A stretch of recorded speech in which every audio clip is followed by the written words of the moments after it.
están, hermanos? Buenos días. Estamos en el mes de octubre. Durante este mes de octubre muchas iglesias protestantes en Europa, en los Estados Unidos y aquí también celebramos lo que se conoce como la Reforma Protestante. Y sabemos que la Reforma Protestante fue un movimiento importante que el Señor permitió para que todos nosotros tuviéramos el conocimiento de la palabra de Dios. La palabra de Dios era un documento desconocido en el siglo XVI. Y gracias a estos reformadores como Lutero, como Juan Calvino y otros en diversos países, a quienes el Señor utilizó, se unieron a este movimiento con el fin de que la palabra del Señor fuera la norma de nuestra fe y de nuestra conducta. Así que a partir de esto que llamamos la Reforma Protestante del siglo XVI, el mundo se transformó. El mundo ya fue diferente. Y la teología reformada sostiene que la Iglesia no puede gozarse en la injusticia, sino en la verdad. Por eso les invito a abrir 1 Corintios capítulo 13, versículo 6, que es donde tenemos nuestro tema de hoy. En este estudio que estamos llevando sobre el amor verdadero, el amor agape, el amor de Dios, cómo es, cuáles son sus características. Y hoy entonces tenemos en el versículo 6 que nos dice lo siguiente, 1 Corintios 13, 6, el amor no se goza de la injusticia, mas se goza de la verdad. ¿Qué es la injusticia? ¿Qué dice la Biblia sobre lo que es la injusticia? En primer lugar, en el Antiguo Testamento, encontramos que la injusticia es cualquier pecado contra la ley de Dios. Como las relaciones sociales estaban reguladas por la ley de Dios, sobre todo en el pueblo de Israel, entonces la justicia tenía que ver también lo social, no solamente lo personal, sino también lo social. Lo que estaba contra la ley, ya fuera individual o socialmente, era pecado. Y es pecado. Mirando, por ejemplo, al profeta Jeremías en el capítulo 22. Jeremías capítulo 22. En el versículo 3. Dice lo siguiente el profeta. Así ha dicho Jehová, haced juicio y justicia, y librad al oprimido de mano del opresor, y no engañéis ni robéis al extranjero, ni al huérfano, ni a la viuda, ni derraméis sangre inocente en este lugar. Porque si seguían en ese plan de pecado y de injusticia, graves consecuencias vendrían, como sucedió después, porque estas palabras fueron dirigidas al reino del norte y al reino del sur. El reino de Judá, con su capital Jerusalén, fue destruida por el juicio de Dios. También Miqueas, el profeta Miqueas,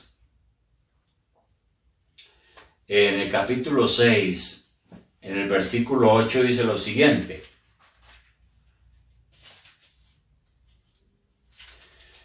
En Miqueas capítulo 6, versículo 8 dice, hombre, Él te ha declarado lo que es bueno. ¿Y qué pide Jehová de ti? Solamente hacer justicia y amar misericordia y humillarte ante tu Dios.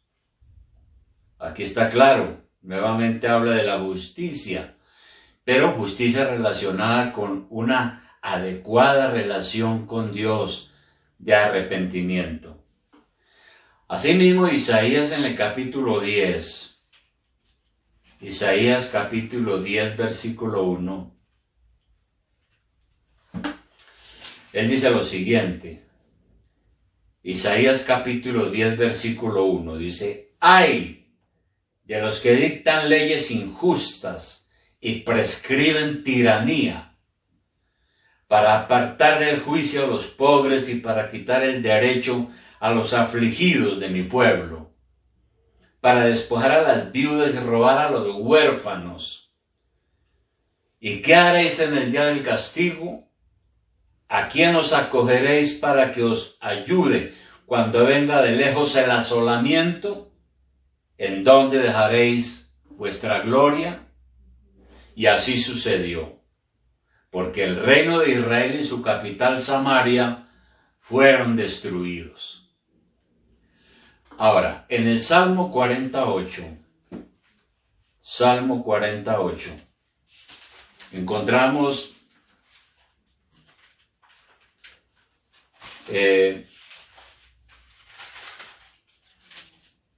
lo siguiente. Salmo 48. Dice aquí el salmista, dice: el hacer tu voluntad, Dios mío, me ha agradado, y tu ley está en medio de mi corazón. Ahora, en el nuevo pacto, porque todo esto que leímos es del antiguo pacto, del Antiguo Testamento, en el nuevo pacto no nos salvamos por la ley, somos salvos por la gracia, por medio de la fe, Sin embargo, la ley sigue siendo nuestro derrotero, porque nos ayuda a ser justos y verdaderos, nos ayuda a crecer en santidad. Además, el Señor Jesucristo dijo que ni una tilde, ni una jota de la ley de Dios se quedará sin cumplimiento hasta que todo sea cumplido, todo lo que la ley ha dicho. Es por eso entonces que en el Nuevo Testamento se describe a Jesucristo como un rey que amó la justicia y odió la maldad. Y esto nos muestra entonces la completa justicia del reino de Dios. Las leyes de su gobierno son justas y su gobierno también es justo. Todo procede de un amor constante por su justicia y por el odio hacia el pecado. El amor de Dios por lo recto lo encontramos en las Escrituras y se nos dice que ese amor de Dios es así, es recto y que odia por lo tanto lo malo.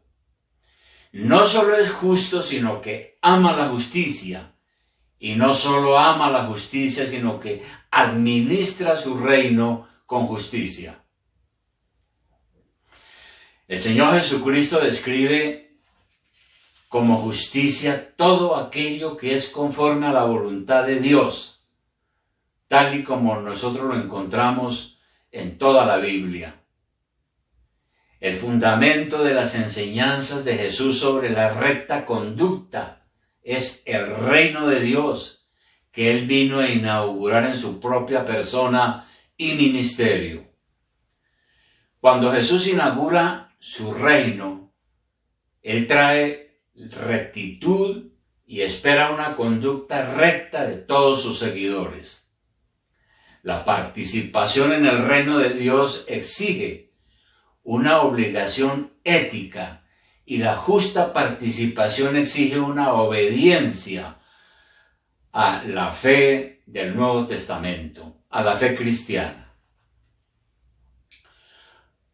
Un segundo aspecto sobre esto es que el amor no se goza de la injusticia.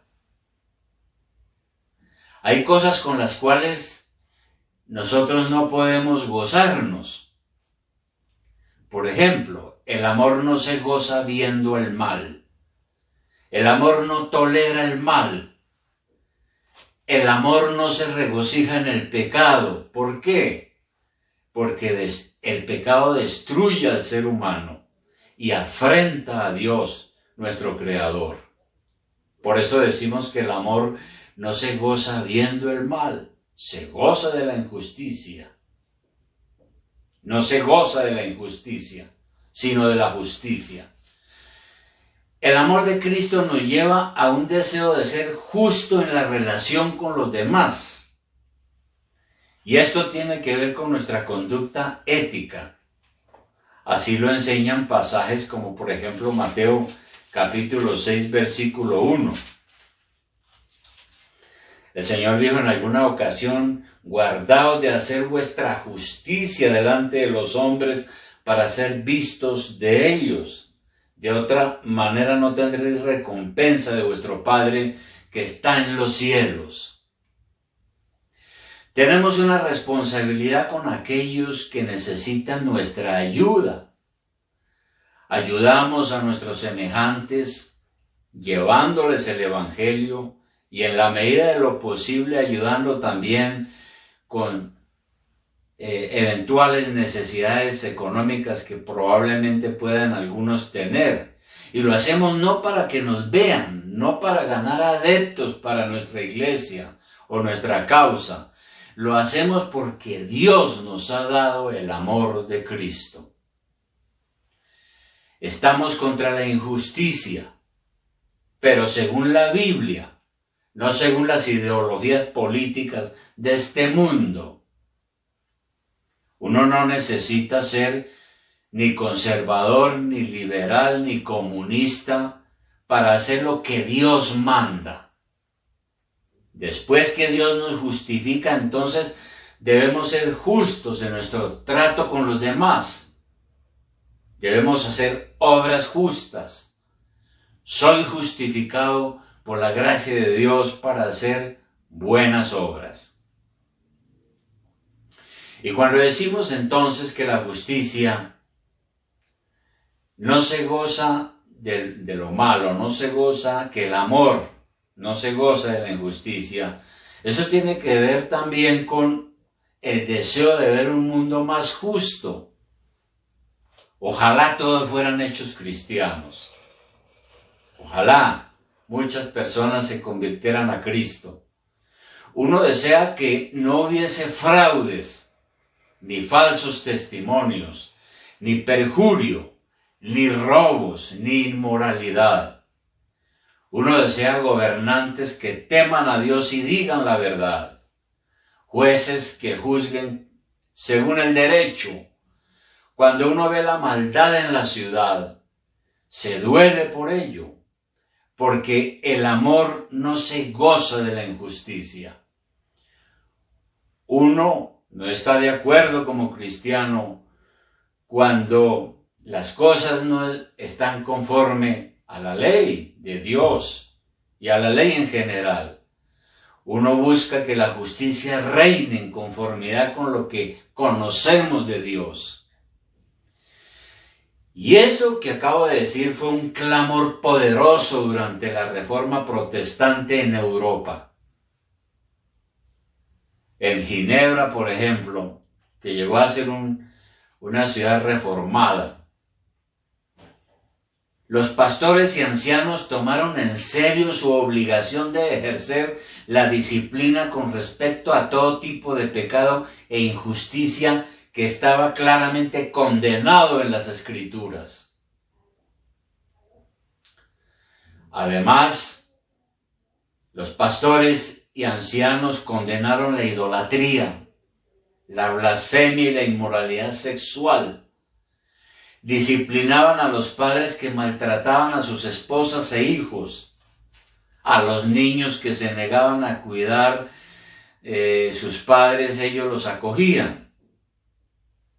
Condenaron a los terratenientes que explotaban a sus inquilinos, a los médicos que se aprovechaban de los enfermos o de las personas que tenían problemas graves de salud, a los comerciantes culpables de aumento de precios o de deslealtad en la competencia, a los empleadores que eran opresores y no pagaban a sus trabajadores, Y todo ese tipo de conducta ética y moral ellos la promulgaron respaldada por la ley en este cambio que se dio a través de la Reforma en el siglo XVI.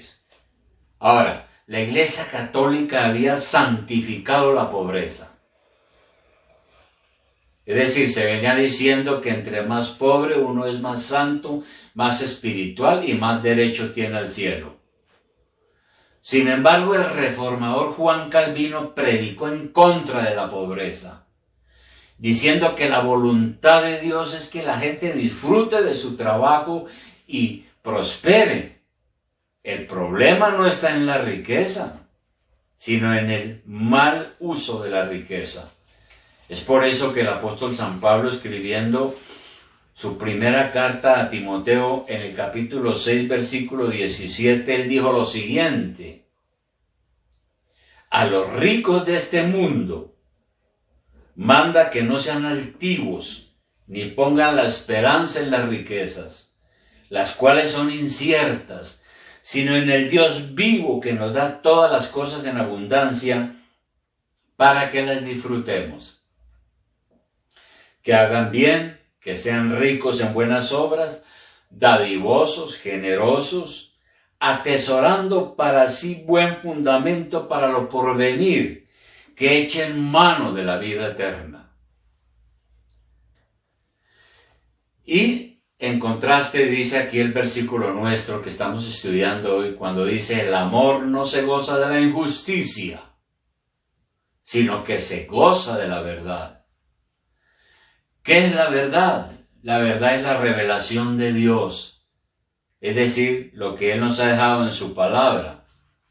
Porque en 2 Timoteo 3:16 dice lo siguiente, dice: toda la escritura, toda la Biblia, es inspirada por Dios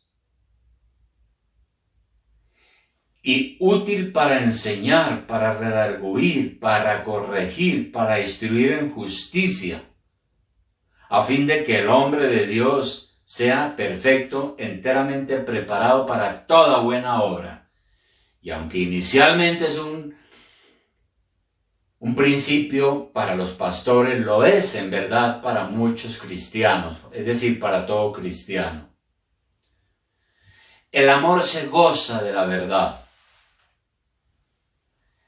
Y eso quiere decir entonces que nosotros no podemos gozarnos en la mentira. En su segunda carta, el apóstol Juan, segunda carta, capítulo 9, 11, él dice lo siguiente: segunda de Juan, del versículo 9 al 11, porque no tiene sino una sola capítulo, digamos. Segunda epístola de Juan, versículo 9 al 11, dice: cualquiera que se extravía y no persevera en la doctrina de Cristo, no tiene a Dios. El que persevera en la doctrina de Cristo, ese sí tiene al Padre y al Hijo. Si alguno viene a nosotros o a vosotros y no trae esta doctrina, no lo recibáis en casa, ni le digáis bienvenido, porque el que le dice bienvenido participa en sus malas obras. Y lo que nos está diciendo aquí la palabra es que ¿cómo podemos comprometernos con personas que no creen en la palabra de Dios de la forma en que sabemos que es verdad, es decir, en una sana doctrina? Nosotros no podemos abrazarnos y amar a alguien que enseña cosas distintas a lo que la revelación de Dios nos enseña. El amor se regocija cuando hay verdad. Se regocijará cuando se viva la verdad. Como dijo alguien, dijo: puedo amarte, pero cuando enseñes el error, no me puedo alegrar contigo. Puedo amarte, pero cuando vivas el error, no puedo estar de acuerdo. Además de esto, no podemos alegrarnos con aquellos que viven en el pecado. Allí mismo, cerca en Primera de Juan capítulo 3, versículo 8, dice lo siguiente. Dice, el que practica el pecado es del diablo, porque el diablo peca desde el principio. Para esto apareció el Hijo de Dios, para deshacer las obras del diablo. Entonces, no nos alegramos ni en el pecado ni en los que viven en el pecado. Eso nos entristece. Y tampoco puedo abrazar y amar en el sentido verdadero a alguien que vive una vida que no se comporta de acuerdo con la verdad. Necesito es predicarle el evangelio del amor y el perdón de Dios. Y además de todo esto debemos imitar a nuestro Señor Jesucristo. Uno lee en Hebreos 1:9, Epístola a los Hebreos 1:9, lo siguiente, hablando precisamente del Señor. Dice aquí, has amado la justicia y aborrecido la maldad, por lo cual te ungió Dios, el Dios tuyo, con óleo de alegría más que a tus compañeros. Aquí está diciendo que nuestro Señor, Él hizo precisamente lo que hemos venido enseñando, amó la justicia y aborreció la maldad. Y podemos recordar a Lot, porque en 2 de Pedro 2:7-8, 2 de Pedro 2:7-8, Segunda de Pedro 2:7-8, allí se menciona a Lot. Dice, y libró al justo Lot, abrumado por la nefanda conducta de los malvados, porque este justo que moraba entre ellos afligía cada día su alma justa, viendo y oyendo los hechos inicuos de ellos. Ahora nosotros sabemos en el Antiguo Testamento la historia de Lot, que por ambicioso escogió vivir en el valle fértil del Jordán. Él dijo, yo escojo este sector porque me parece que es próspero y me va bien. Pero lo hizo por ambición, pero no verificó que su gente era mala. Cuando vino la destrucción de la ciudad de Sodoma, perdió todas sus posesiones materiales cuando tuvo que huir para salvar su vida. Sin embargo, la palabra nos dice que era un hombre cuya alma justa estaba entristecida y abrumada por las prácticas inmorales de los sodomitas, los habitantes de Sodoma. Como creyente, Lot no aprobaba la conducta sodomita u homosexual. Por esta razón, Pedro escribe que el alma justa de Lot estaba atormentada por las maldades. Como dice leemos en el versículo 7. Dice que Lot estaba abrumado por la nefanda conducta de los malvados. Lo que Lot veía y oía venía de un pueblo que vivía sin ley de Dios. Y puede que algunos, tal vez por sus conciencias, conocían la ley de Dios, pero eran desobedientes. Lot también expresó su aborrecimiento contra el pecado. El lenguaje bastante claro. No solo él, sino el Antiguo Testamento condena los actos homosexuales como repulsivos ante los ojos de Dios. Uno lee Levítico 18:22. En Levítico 18:22 leemos lo siguiente. Levítico 18:22 dice, no te echarás con varón como con mujer, es abominación. Igualmente en el 20, versículo 13, dice, si alguno se ayuntare con varón como con mujer, abominación hicieron. Ambos han de ser muertos, sobre ellos será su sangre, para mostrar lo estricta y grave de la ley de Dios con respecto a una vida inmoral. En este caso lo que vemos que sucedía allí en Sodoma. Y es por eso que el apóstol Pablo repite nuevamente su condena frente a estas actitudes. Porque en 1 Corintios 6, versículo 9, él dice, hace una pregunta: ¿no sabéis que los injustos no heredarán el reino de Dios? No erréis, ni los fornicarios, ni los idólatras, ni los adúlteros, ni los afeminados, ni los que se echan con varones, ni los ladrones, ni los avaros, ni los borrachos, ni los maldicientes, ni los estafadores heredarán el reino de Dios. Pero, gracias a la misericordia y al perdón de Jesucristo y su salvación, muchos que vivían en esos pecados fueron lavados, fueron santificados y fueron justificados gracias a nuestro Señor. De manera que el cristiano está en contra de toda conducta inmoral, como el caso que estamos mencionando, la conducta homosexual, porque es un pecado contra el prójimo y es un desafío contra la ley de Dios. Sin embargo, debe sentir compasión por la persona homosexual y entender que es un pecador como lo éramos nosotros, y buscar la forma de mostrarle que si se arrepiente de su pecado, Dios es amplio en perdonar. Por eso amamos la verdad y la justicia y aborrecemos la maldad. No somos homofóbicos, pero amamos la verdad y la justicia y aborrecemos la maldad. Y la maldad es todo lo que está en contra de lo que Dios mismo ha declarado en su palabra. El cristiano no puede tampoco, por ejemplo, apoyar el aborto, porque nosotros somos como el Señor, amamos la verdad y la justicia y aborrecemos la maldad, porque el amor no se goza de la injusticia, mas se goza de la verdad. No apoyamos el aborto simplemente porque a algunas mujeres no les importa.